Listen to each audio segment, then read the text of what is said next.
घूमने का मौका मिल जाता है। लेकिन मैं भारतीय जनता पार्टी से पूछना चाहता हूं, अरे तुम्हारा 56 इंच का सीना कहां चला गया? आज मणिपुर पे बात करते समय कहां छुपे हुए हो पर्दे के अंदर? मणिपुर के मुख्यमंत्री बीरेंद्र सिंह और प्रधानमंत्री नरेंद्र मोदी से मणिपुर को लेकर तीखे सवाल किए जा रहे हैं। संसद से लेकर सड़क तक बवाल मचा हुआ है, सवालों की झड़ी लगी हुई है। लेकिन मजाल क्या है कि प्रधानमंत्री नरेंद्र मोदी एक शब्द बोल दें या फिर दूसरी तरफ मणिपुर के मुख्यमंत्री बीरेंद्र सिंह कुछ कह दें। यहां पर चुप्पी जो है खाए जा रही है।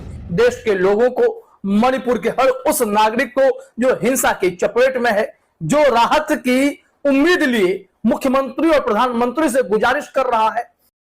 इन बेशर्मों को कौन समझाए? हम तो चर्चा चाहते हैं, जी चल रहे हैं अंदर चर्चा करने के लिए, ये आए। इन नामर्दों को मैं चुनौती देता हूं, आप आओ। कैसे कह सकते हो आप राजस्थान में? दोस्तों, विपक्षी सांसदों को नामर्द कहने पर मनोज तिवारी की सफाई सामने आई है और मनोज तिवारी ने जो लॉजिक दिए हैं वो दिखाता है कि बीजेपी सांसद मणिपुर के मुद्दे पर कैसी बेशर्मी पर उतर गए हैं। मनोज तिवारी ने सफाई देते हुए क्या कहा, जरा सुनिए। ये बयान मैं आपको सुनाता हूं। आज कांग्रेस के कुछ मित्रों को मेरा एक शब्द बड़ा चुभ गया है। उन्होंने लिखा है कि मनोज तिवारी ने सांसद होते हुए हमारे लिए नामर्द शब्द का प्रयोग किया। मैंने जरूर कहा है, कुछ लोगों को नामर्द कहा है, लेकिन सारे लोगों को नहीं कहा। सारे दोस्तों, किसी भी लोकतांत्रिक देश की जनता अपने वोटों के जरिए सांसद, विधायक या गांव या मोहल्ले के ग्राम प्रधान या पार्षद चुनती है। ये जनता द्वारा चुने गए जनता के प्रतिनिधि होते हैं।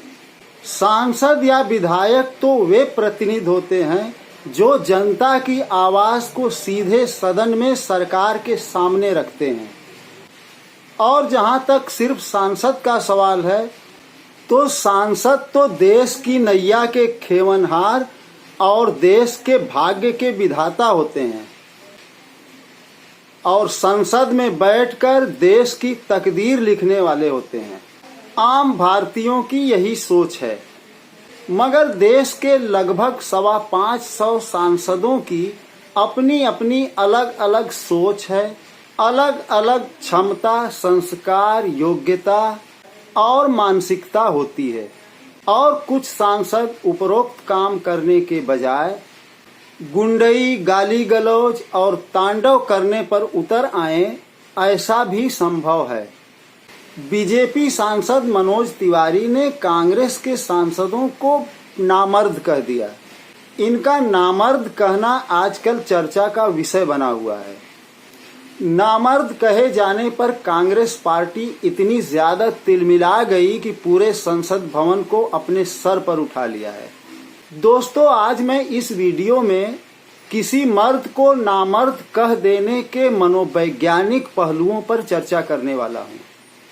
पहली बात ये कि हमारे पुरुष प्रधान समाज में किसी भी मर्द को नामर्द कहना एक गाली समझी जाती है, मगर इससे भी बड़ी गाली किसी शख्स के बारे में ये जानकारी देना, वह शख्स खुद अपने आप को एक बहुत बड़ी गाली दे बैठता है, मगर इसका उसको एहसास नहीं होता। क्योंकि मर्दानगी या नामर्दी इंसान का गुप्त मामला है और दूसरा शख्स जो इस भेद को लोगों के, अगर दूसरा शख्स गुप्त रोग का डॉक्टर हो, ये बात अलग है। दूसरी बात, हमारे पुरुष प्रधान समाज में यही एक शब्द नामर्द ऐसा है जिसका स्त्रीलिंग इजाद नहीं हुआ है। किसी औरत में अगर औरत वाली खूबी न मौजूद हो तो उसको ना औरत या ना स्त्री नहीं कहा गया। एक मर्द की मर्दानगी ही उसके गुरूर की वजह होती है और औरत समाज को गिद्ध बनकर नोच खाने की हिम्मत भी लाता है। बात जब समाज की हो रही हो तो मनु स्मृति का जिक्र भी जरूरी हो जाता है, क्योंकि मनोज तिवारी जिस पार्टी से आते हैं या जिस पार्टी की सरकार देश में और मणिपुर राज्य में चल रही है, वो है बीजेपी, और बीजेपी के डीएनए में बसता है हिंदू राष्ट्र। इस पार्टी के दिल में धड़कता है हिंदू राष्ट्र। हिंदू राष्ट्र को ही ये पार्टी ओढ़ती भी है और बिछाती भी है। और हिंदू राष्ट्र के मूल में बसती है मनुस्मृति। मैं अपने वीडियोस में मनुस्मृति पर बात करने से हमेशा परहेज करता रहा हूँ, मगर आज मजबूर इसलिए हूँ कि भाजपा शासित राज्यों के हाई कोर्टों से अक्सर मनुस्मृति के स्वर सुनाई देने लगते हैं।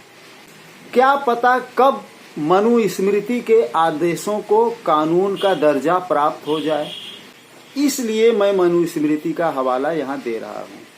तो लीजिए सुनिए मनुस्मृति के धर्म विधान में औरतों से संबंधित कुछ आदेश। स्त्रियां रूप की परीक्षा नहीं करती हैं, न तो अवस्था का ध्यान रखती हैं।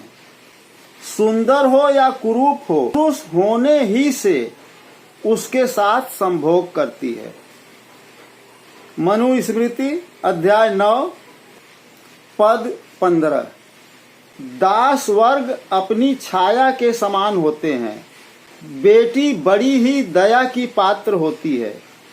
इस कारण ये लोग तिरस्कार भी करें तो चुपचाप सुन ले, विवाद न करे। अध्याय 4 पद 185। जो स्त्री अपने बाप दादे के धन और रूप गुणों के ऊपर घमंड कर पति का निरादर करे तो राजा उसे बहुत लोगों के सामने कुत्तों से नोचवा डाले। अध्याय 8 पद संख्या 371। यदि पति अनाचारी हो या पर स्त्री से अनुरक्त हो या विद्यादि गुणों से रहित हो तो भी साध्वी स्त्री को सर्वदा देवता की तरह अपने पति की सेवा करनी चाहिए। अध्याय 5 पद संख्या 154। दोस्तों, मणिपुर की घटना अकेली घटना नहीं है। गुजरात दंगे से ही औरतों को नोच खाने की परंपरा शुरू हुई है, जिसकी परिणति में पहली बार बलात्कारियों को संस्कारी कहा गया। बीजेपी काल के दंगे की यह मौलिक पहचान बन गई है, औरतों के साथ बलात्कार। वरना 1984 में इंदिरा गांधी की हत्या के बाद देश में बहुत बड़े पैमाने पर दंगा भड़क उठा था। ये दंगा था सिखों के खिलाफ, मगर उस दंगे में महिलाओं को निशाना नहीं बनाया गया था। दोस्तों, मैं बात अपनी यहीं खत्म करता हूँ। मिलता हूँ अगले वीडियो में। जय हिंद।